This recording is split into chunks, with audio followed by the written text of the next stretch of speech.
தோழர்கள் அனைவருக்கும் வணக்கம். தோழர்களே, வருகிற 20ஆம் தேதி, அதாவது 20/5/2025 ஆண்டு அனைத்து தொழிற்சங்கங்களும், அனைத்து மத்திய தொழிற்சங்கங்களும் ஒரு வேலை நிறுத்தத்திற்கு அழைப்பு விடுத்திருக்கின்றன.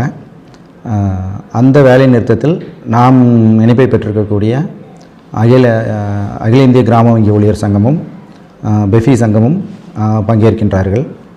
அந்த வகையிலே நாமும் இந்த வேலை நிறுத்தத்தில் பங்கேற்கிறோம். இது தொடர்பாக நம்ம கூட்டங்கள் நடத்தி வருகிறோம். கோரிக்கை விளக்க கூட்டங்கள் பல இடங்களில் நடத்தி வருகிறோம்.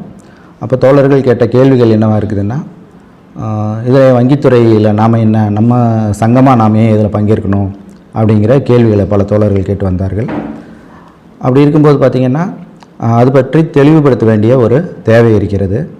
அதாவது இப்போ ஒரு சங்கமாக தான் நம்ம ஒரு கூட்டங்களை நடத்துகிறோம். நமது கோரிக்கைகளுக்காக நாம் வாயில் கூட்டம் நடத்துகிறோம், தர்ணா போராட்டம் ஆகியவற்றையெல்லாம் நம்ம முன்னெடுக்கிறோம். இது மாதிரி தொழிற்சங்க நடவடிக்கையே நம்ம எந்த இதையும் எடுக்க முடியாத ஒரு சூழ்நிலை நிலவும். அப்படிங்கிறதுனால தான் நாமளும் இந்த வேலை நிறுத்தத்தில் பங்கேற்கிறோம். ஏற்கனவே இப்போ பார்த்துருப்பீங்க, நீங்கள் பல சுற்றறிக்கைகள் எல்லாத்துலேயுமே பார்த்துருப்பீங்க. அந்த தொழிலாளர் நலச்சட்டங்கள் எல்லாம் திருத்தம் ஏற்பட்டிருக்கிறது. 41 சட்டங்களை 4 சட்டங்களாக தொகுத்துருக்கிறதுங்கிறத பார்த்துருப்பீங்க. அதோடு நம்ம இணைத்து பார்க்க வேண்டிய இன்னொரு விஷயம் என்னென்னு பார்க்க போனீங்கன்னா, ஒரு மாற்றம் செஞ்சுருக்காங்க. இந்திய தண்டனை சட்டத்தை வந்து பார்த்திங்கன்னா BNS அப்படின்னு, பாரதிய நியாய சம்ஹிதா அப்படின்னு, அதில் பல மாற்றங்களை கொண்டு வந்திருக்காங்க. முன்னாடிய சட்டம் எப்படி இருந்ததுன்னு பார்த்திங்கன்னா, குற்றங்களை வந்து தடுக்கக்கூடியது தான் அதோடைய நோக்கமாக இருந்தது. இப்பொழுது இந்த BSNல் பார்த்திங்கன்னா, ஒரு நியாயமான கோரிக்கைகளுக்கு அல்லது தொழிலாளர்களுடைய போராட்டங்களை எல்லாம் அதை ஒரு குற்றம்னு அறிவிக்கக்கூடிய ஒரு வகையில் தான் இப்போ இருக்கக்கூடிய இந்த BNSன்னு பாரதிய நியாய சம்ஹிதாவில் இருக்குது. தொழிலாளர் உரிமையை மறுக்கணும் அப்படிங்கிற ஒரு நோக்கத்தோடையே கொண்டு வரப்பட்டிருக்கிறது. என்ன சொல்லப்போனால், இந்த சட்ட தொகுப்புலையெல்லாம் பார்த்திங்கன்னா, ரயில்வே ஊழியர்களுக்கான விதிமுறைகளாகட்டும், வங்கி ஊழியர்களுக்கான விதிமுறையாகட்டும், இதில் பார்த்திங்கன்னா அந்த ஒர்க்கிங் கண்டிஷன் சொல்லுவோம், பணி நிலைமைகளை பார்த்திங்கன்னா பாராளுமன்றம் தான் முடிவு செய்யக்கூடியதாக இருந்தது. இப்போ அதையெல்லாம் தவிர்த்து நாடாளுமன்ற நடவடிக்கை எல்லாமே ஒரு ஸ்டாண்டிங் இன்ஸ்ட்ரக்ஷன் மூலமாக, நிலையாணைகள் மூலமாக அந்தந்த நிர்வாகங்களை கூட நடத்திக்கலாங்கிற அளவுக்கு சுதந்திரங்கள் கொடுக்குறாங்க. ஒரு பொதுத்துறையிலே இப்படி நடந்ததுன்னா தனியார் துறையிலாம் எந்த அளவுக்கு அது பாதிப்பை உண்டாக்கும். ஏன்னா நம்ம வங்கியிலே பார்த்திங்கன்னா நமக்கு ஒரு 3 முக்கியமான ஒரு இது இருக்குது, விதிமுறைகள் இருக்குது.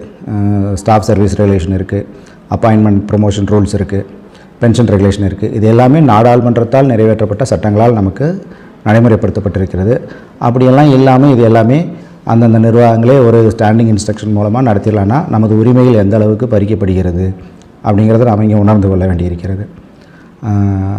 அதே மாதிரி பார்த்திங்கன்னா, விஸ்வாஸ் 2023 திருத்தச் சட்டம்னு பார்க்குறீங்க, முதலாளிகளுக்கு சாதகமாகவே இருக்குது. அதாவது கிரிமினல் தண்டனைக்கு உட்பட்ட குற்றங்களுக்கு எல்லாமே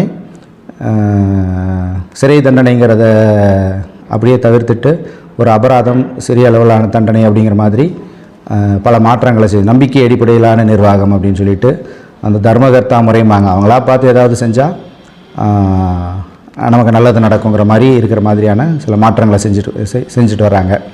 அதே மாதிரி நாம் சொல்கிற மாதிரி, இது மாதிரி இந்த சட்டத்தை 41 சட்டங்கள்னு சொல்லிகிட்டு இருக்கிறோம். அதில் இந்த இன்ஃபர்மேஷன் டெக்னாலஜி ஆக்ட் ஆகட்டும், வனத்துறை சட்டங்களாகட்டும், இன்னும் ரப்பர், இது மாதிரியான சுரங்க தொழில், இந்த எல்லா சட்டத்திலையுமே பார்த்திங்கன்னா கிரிமினல் குற்றங்கள்னு இருக்கக்கூடியது எல்லாமே வெறுமனே சாதாரண ஒரு தண்டனைகள் அப்படின்னு மாற்றங்களை கொண்டு வந்திருக்கிறாங்க.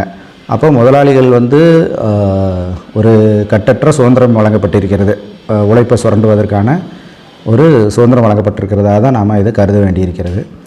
அதுக்கடுத்தது பார்த்திங்கன்னா, இந்த பாரதிய நியாய சம்ஹிதாவில் அந்த 111வது பிரிவு, தொழிலாளர்கள் ஒன்று கூடி கூட்டு போராட்ட அறிவிப்பு வெளியிட்டால் கூட அவர்கள் மீது பிணையில் வரக்கூடிய கைது நடவடிக்கையை மேற்கொள்ளலாம் அப்படின்னு சொல்கிற அளவுக்கு சட்ட திருத்தங்கள் இருக்குது.